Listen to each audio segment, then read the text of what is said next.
요즘 경제 소식을 보다 보면요. 어쩐지 서로 완전히 다른 두 개의 이야기를 동시에 듣고 있는 것 같다는 기분이 들 때가 있습니다.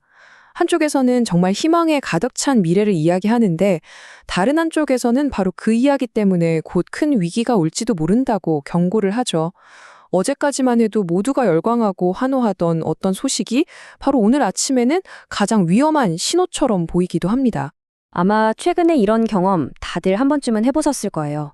어떤 기업에 대한 굉장히 좋은 소문을 듣고 관심을 갖기 시작했는데 며칠 지나지 않아서 바로 그 기업이 거품의 한가운데에 있다는 분석이 들려오는 그런 상황 말이죠.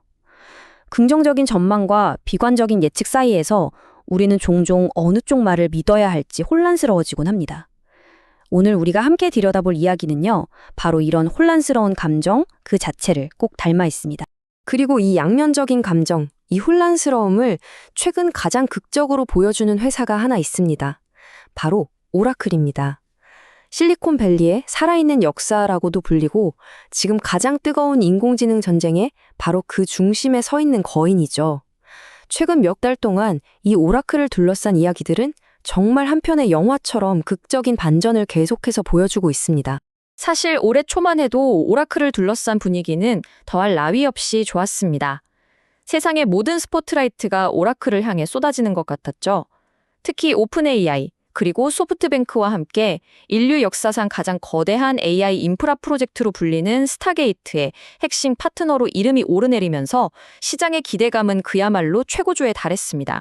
그리고 지난 9월 이 낙관적인 분위기에 정말이지 거대한 불을 지피는 발표가 하나 있었습니다. 오라클의 미래 성장성을 보여주는 가장 중요한 지표 중 하나인 수주 잔고가 무려 675조 원에 달한다는 소식이었거든요. 675조 원. 잠깐 눈을 감고 생각해 보아도 그 규모가 쉽게 상상되지 않는 그야말로 천문학적인 숫자입니다. 이 수주잔고, 영어로는 RPO라고 하는 개념이 조금은 낯설게 들릴 수도 있는데요. 아주 쉽게 말해서 이미 계약서에 도장은 다 찍었는데 아직 이행하지 않고 남아있는 일감의 총합이라고 생각하시면 됩니다.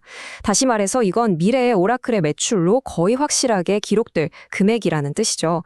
그렇기 때문에 투자자들은 바로 이 숫자를 보면서 회사가 앞으로 얼마나 더 크게 성장할 수 있을지 그 잠재력을 가늠하곤 합니다. 그런데 이 675조 원이라는 숫자가 시장에 던진 충격이 유독 컸던 이유가 있습니다. 단순히 액수가 거대해서만은 아니었어요. 불과 1년 전 같은 기관과 비교했을 때 무려 3배 이상 폭발적으로 증가한 수치였기 때문입니다. 마치 조용히 흐르던 강물이 갑자기 거대한 댐에 수문이 활짝 열린 것처럼 미래의 일감이 한꺼번에 밀려들어온 셈이죠. 당연히 시장은 이 경이로운 숫자에 열광적으로 반응했습니다. 실적 발표 바로 다음 날이었어요. 오라클의 주가는 단 하루 만에 35.9%나 치솟았습니다. 이 하루 동안의 주가 상승만으로 창업자인 레리 앨리스는 잠시나마 일론 머스크를 제치고 세계 최고 부자 자리에 오르기도 했죠. 시장에서는 찬사가 쏟아졌습니다. AI 시대의 진정한 승자는 바로 오라클이라는 평가와 함께 말이죠. 하지만 그 눈부신 미래 계약서에 잉크가 채 마르기도 전에 현재를 기록하고 있는 재무제표의 뒷면에서는 전혀 다른 이야기가 조용히 쓰이고 있었습니다. 방금 우리가 본 그 장밋빛 미래와는 사뭇 대조되는 조금은 차갑고 냉정한 현실의 이야기였죠. 시장에서는 서서히 AI 거품에 대한 우려가 고개를 들기 시작했습니다. 그리고 그 논쟁의 한가운데에 바로 오라클이 있었죠. 그 이유는 간단했습니다. 오라클의 이 공격적인 투자가 대부분 막대한 빚을 통해서 이루어지고 있었기 때문이에요. 미래에 들어올 돈을 미리 담보로 잡고 현재의 위험을 아슬아슬하게 감수하고 있는 모습이었죠. 자, 이쯤에서 한 가지 개념을 조금만 더 천천히 짚어볼 필요가 있습니다. 바로 잉여 현금 흐름이라는 건데요. 용어는 조금 복잡하게 들릴지 몰라도 사실 우리 일상과 아주 비슷합니다. 우리가 매달 월급을 받아서 월세도 내고 통신비나 식비처럼 꼭 써야 하는 돈을 모두 지출하고 나면 통장에 진짜로 남은 돈이 있잖아요. 바로 그 돈으로 우리는 저축을 하거나 여행을 가거나 미래를 위해 투자를 할 수 있죠. 기업에게 잉여 현금 흐름은 바로 이 진짜로 남은 돈과 같습니다. 회사의 실질적인 재정 건전성을 가장 정직하게 보여주는 숫자라고 할 수 있습니다. 그런데 2026년 회계 연도에 예상되는 오라클의 잉여 현금 흐름은 마이너스 98억 달러, 우리 돈으로 약 13조 원에 달합니다. 조금 전에 우리가 함께 보았던 675조 원이라는 미래의 약속과는 너무나도 대조적인 숫자죠. 이건 오라클이 지난 30년이 넘는 시간 동안 단 한 번도 겪어보지 못했던 말 그대로 회사의 금고가 비어버리는 상황을 눈앞에 두고 있다는 뜻이기도 합니다. 이런 재무적인 불안감은 결국 현실의 사건으로 나타나기 시작했습니다. 최근 오라클이 야심차게 추진하던 대규모 데이터 센터 프로젝트에서 한 투자 파트너가 100억 달러, 우리 돈으로 약 13조 원에 달하는 거액의 투자 계획을 철회했다는 소식이 전해졌습니다. 오라클은 즉시 다른 파트너를 찾았다고 해명했지만 시장에 퍼지기 시작한 불안의 그림자를 완전히 걷어내기에는 역부족이었죠. 이쯤 되면 우리는 이런 근본적인 의문에 부딪히게 됩니다. 도대체 어떻게 한 회사가 한 손에는 675조 원이라는 꿈과 같은 계약서를 들고 다른 한 손에는 마이너스 13조 원이라는 차가운 현실의 청구서를 동시에 쥐고 있을 수 있는 걸까요? 이 거대한 모순을 제대로 이해하기 위해서 우리는 잠시 복잡한 숫자들이 빼곡히 적힌 재무제표에서 눈을 뗄 필요가 있습니다. 왜냐하면 이 모든 상황을 이해하는 열쇠는 숫자가 아니라 이 거대한 베팅을 설계하고 실행에 옮긴 한 사람, 바로 창업자 레리 앨리슨이라는 인물에게 있기 때문입니다. 그의 삶 자체가 바로 이런 모순과 역설을 기회로 바꾸어 놓은 거대한 서사나 다름없었거든요. 레리 앨리슨의 이야기는 화려한 경영대학원이나 월스트리트 금융가에서 시작되지 않았습니다. 평범한 IT 회사의 개발자 자리에서 시작됐죠. 그는 안정적인 직장 하나에 만족하지 못하고 여러 회사를 옮겨다니면서 기술의 본질이 무엇인지 끊임없이 파고들던 호기심 많고 때로는 고집스러워 보이는 그런 엔지니어였습니다. 1977년 그는 마음이 맞는 동료 2명과 함께 단돈 2,000달러를 모아서 작은 회사를 하나 차립니다. 회사 이름은 소프트웨어 개발 연구소 SGL. 아주 소박하고 학구적인 이름이었죠. 그런데 정말 놀랍게도 이 작은 회사의 첫 번째 고백이 바로 미국 중앙정보국 CIA였습니다. CIA가 전 세계에서 수집하는 그 방대한 첩보 데이터를 효율적으로 관리하는 시스템을 만드는 일이었는데 이 비밀스러운 프로젝트의 암호명이 바로 오라클이었습니다. CIA 프로젝트를 진행하던 어느 날, 앨리스는 운명과도 같은 논문 한 편을 발견하게 됩니다. 당시 컴퓨터 산업의 절대 강자였던 IBM의 한 연구원이 쓴 논문이었죠. 하지만 정작 IBM은 이 기술이 너무 느리고 비효율적이라는 이유로 상업화할 가치가 없다고 판단해서 그냥 서랍 속에 넣어둔 상태였습니다. 그런데 앨리스는 모두가 외면한 그 먼지 쌓인 논문 속에서 데이터 비즈니스의 미래를 보았던 겁니다. 조금만 더 천천히 짚어보면요. 당시에는 특정 데이터를 찾으려면 마치 거대한 도서관에서 책의 정확한 물리적 위치, 예를 들어 3층 인문학 서가 5번째 줄 3번째 칸, 이걸 정확하게 알아야만 책을 꺼낼 수 있었습니다. 그런데 이 논문이 제시한 아이디어는 그야말로 혁명적이었습니다. 데이터들 사이에 미리 관계라는 걸 설정해 두면 물리적 위치를 전혀 몰라도 그냥 셰익스피어의 희곡이라는 논리적인 질문만으로 원하는 정보를 순식간에 찾아낼 수 있다는 개념이었죠. 앨리스는 IBM마저 포기했던 이 아이디어를 현실로 만들어냈습니다. 세계 최초의 상용 관계형 데이터베이스를 개발한 겁니다. 그리고 회사의 이름도 프로젝트명이었던 오라클로 바꾸었죠. 그 이후 전 세계 은행의 고객 정보, 항공사의 예약 시스템, 거대 기업의 재고 관리 시스템 등 세상에서 가장 중요하고 민감한 데이터들은 모두 오라클의 시스템 위에서 움직이게 되었습니다. 한 사람의 통찰력이 하나의 거대한 산업을 탄생시킨 순간이었습니다. 하지만 영원할 것만 같았던 오라클의 시대에도 거대한 변화의 바람이 불어왔습니다. 2000년대에 들어서면서 게임의 규칙이 그야말로 송두리째 바뀌기 시작한 겁니다. 바로 아마존, 마이크로소프트, 구글이 이끄는 클라우드 시대가 열린 것이죠. 이제 기업들은 더 이상 자체적으로 비싸고 복잡한 서버를 구축하고 관리할 필요가 없어졌습니다. 그런데 오라클은 이 거대한 변화의 흐름을 놓쳤습니다.